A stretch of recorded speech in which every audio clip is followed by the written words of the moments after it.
good afternoon, Pune, and a very good afternoon to everyone who is watching on TED. I don't know, yeah, good afternoon. Let me start with where Lalitji left off. I stood for elections in April 2009 as an independent candidate for the parliamentary elections. Though I lost, it was a fascinating experience, and I learned a great deal. And today I would like to share with you some of my experiences and some of the learnings that I took away. First, the field, South Mumbai, where I stood. It is today one of the largest constituencies in our country with 17 million people.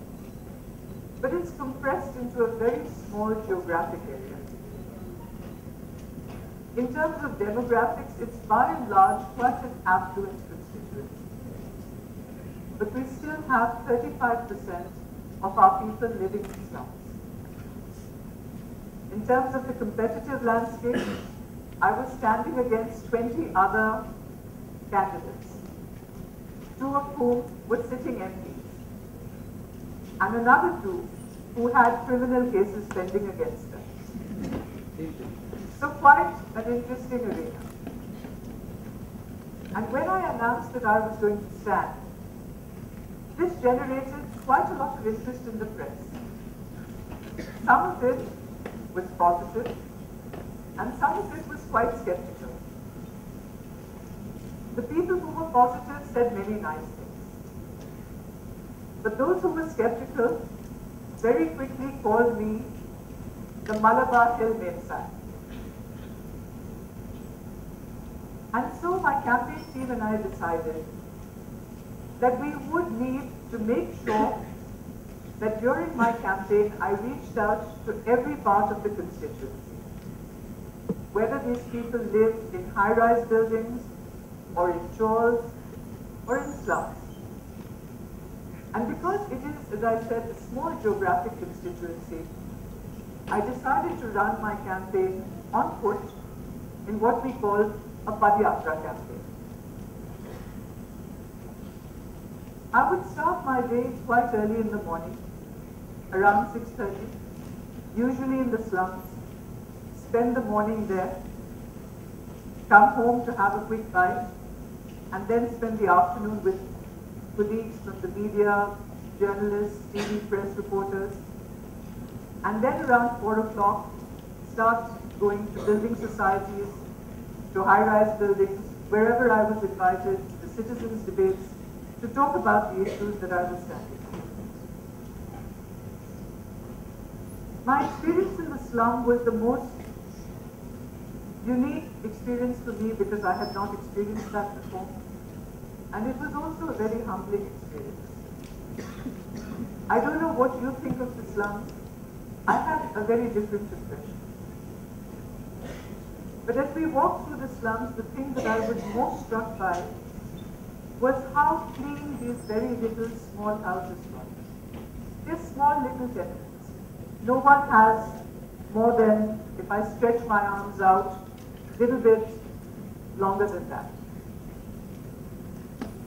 And many of these little juggies don't have doors because it's too oppressive to have a door. Sometimes there's a curtain. And as you walk through, you can really look into the homes and lives of these people.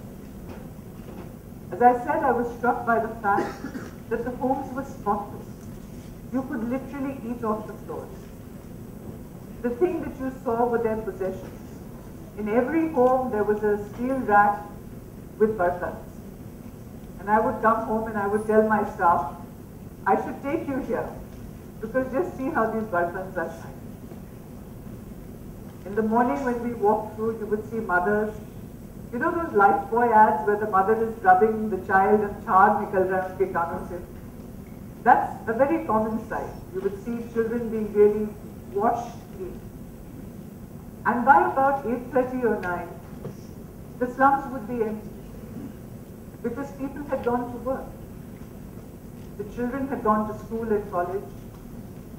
Parents who work in our homes as maids, as drivers, but who are also working as call center, BPO staff, working as insurance agents. They were at work. And what I realized is that we look down on people who live on slums. But they are actually very, very hard-working citizens of our country. They are citizens that any country would be proud to call their own. What has happened in our country is that these people who work so hard and provide such essential services are being denied basic facilities and a basic dignity of life. What I also realize is that in our country, asking for a vote is a very transactional thing. No matter where you go, whether it is in Malabar Hill, or in Gita Nagar, or Ambedkar Nagar, or in the BBD Chawls, if you ask someone for a vote, the person will immediately say, what are you going to give me in return? And so very quickly I stopped asking for votes. And I said, let me spend this time trying to understand my city, the dynamics, the people who live here, and to listen to their stories. And the most interesting things would actually happen after 9 or 9:30, when there were few people to talk to. The only people who were at home were the elderly, people who didn't have to go to work. And I would ask them when they had come to our city, what dreams they had come with, what they had made of their lives, and how that had progressed. And that was fascinating. And then in leaving to say goodbye, because I was not asking for a vote, I would say, Baba hame aashirwad dijiye, Maushi hame aashirwad dijiye. And just take that as a retake. And one of the most abiding memories of my campaign to me to this day has been the memory of these people placing their hands on my head, actually giving me their blessings. As I said, I have learned many things in that campaign. But there are 5 things that I take away as the most strong or most powerful messages, and I would like to share those with you. The first thing is to all the young people sitting here and all the young people listening to this message, is that people like us can be part of the political process in our country. You can stand for elections.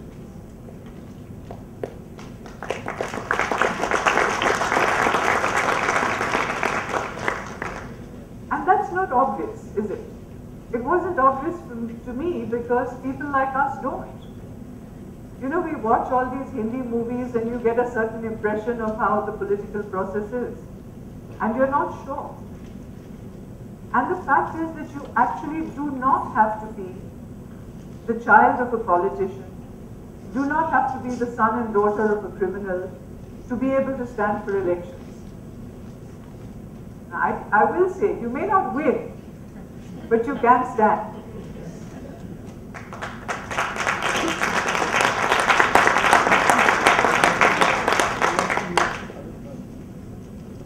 And I also do want to share with you, the fears I had. I was not sure whether it would be safe, whether it would not be safe as I walked through for myself and my campaign team.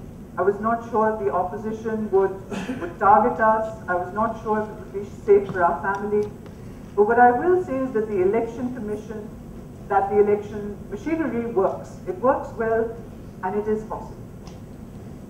The second thing, I understood for the first time why people vote as they do. Why do people vote for criminals? Why do people continue to give their vote to MPs and MLAs who have a track record of inefficiency and corruption? And as I walked through Mumbai, I began to get the answers.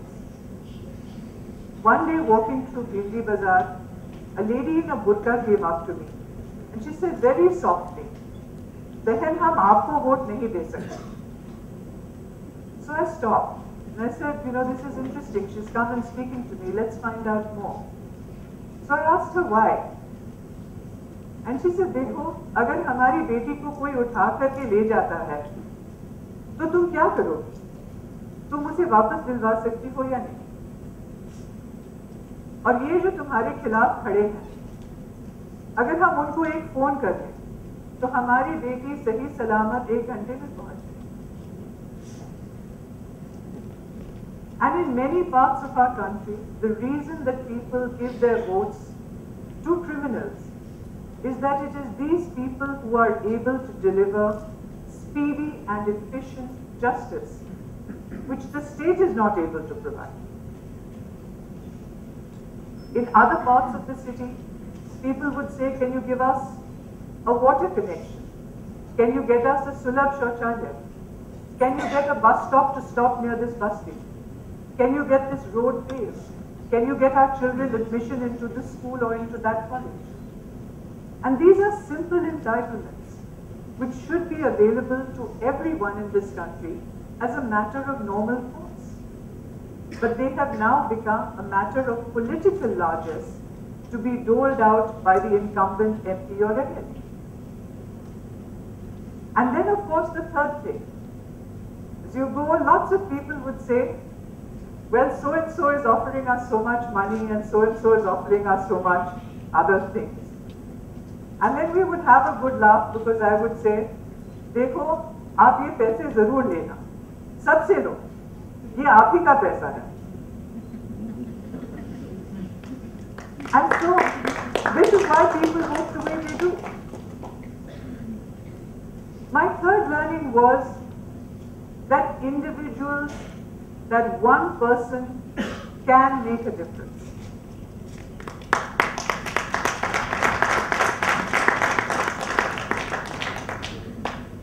During my campaign, I received a lot of support. Not financial support, because I did not accept any contributions or donations. Someone like you or me could make a difference.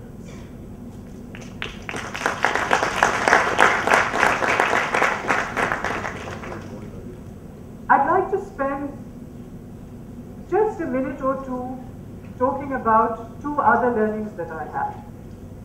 One is that elections are no longer fought on issues. Then as now, no political party put forward an agenda in terms of what we could do about issues like Kashmir, or the Naxalite problem, or the problems of commuters in Mumbai, simple things that we grapple with every day. I drew upon my own professional experience for my campaign and drew up a focused plan for Mumbai, a master plan with an agenda.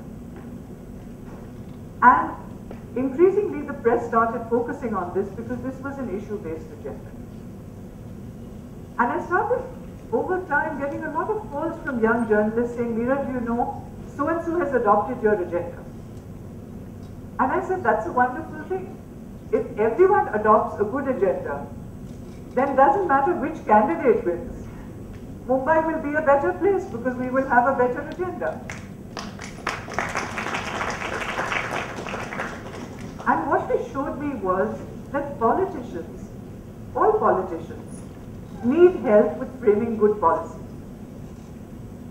And so after the elections, I decided, I've gone back to work, I had taken a sabbatical to fight the elections. But I decided that I would try and spend these next 5 years working with people to try and understand, discuss and articulate good policy to some of the issues that face our country. And I am in that capacity working with a group of individuals calling themselves the Indian Liberal Group. And the last learning which I want to share with you concerns this issue of money and corruption. Many of us in our country now believe, particularly after the recent Commonwealth Games, that we are like that only, that we are corrupt. And so as I go around talking to people, I have asked 3 questions and I would like to ask that of you. Please, can you raise your hand if you believe you are not corrupt? Just raise your hand. Now, please raise your hands if you believe your grandparents were not corrupt. And if you look around and you see the number of hands, That is exactly the response I have got wherever I go. We are not like that one.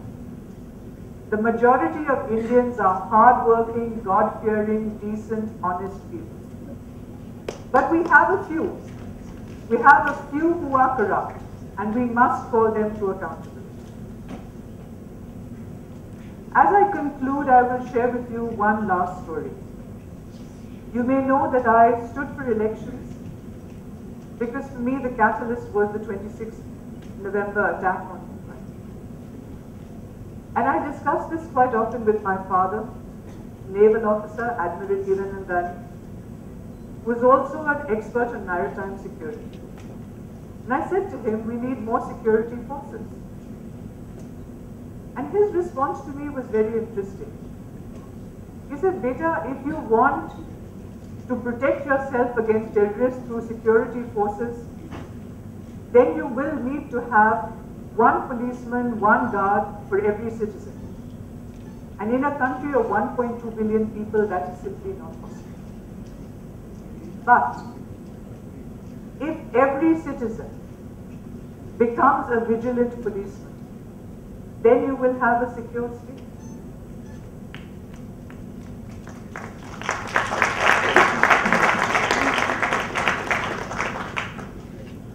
A few months after the elections, my father passed away. But this truth, this simple and powerful truth, has stayed with me. I've been a banker for 26 years.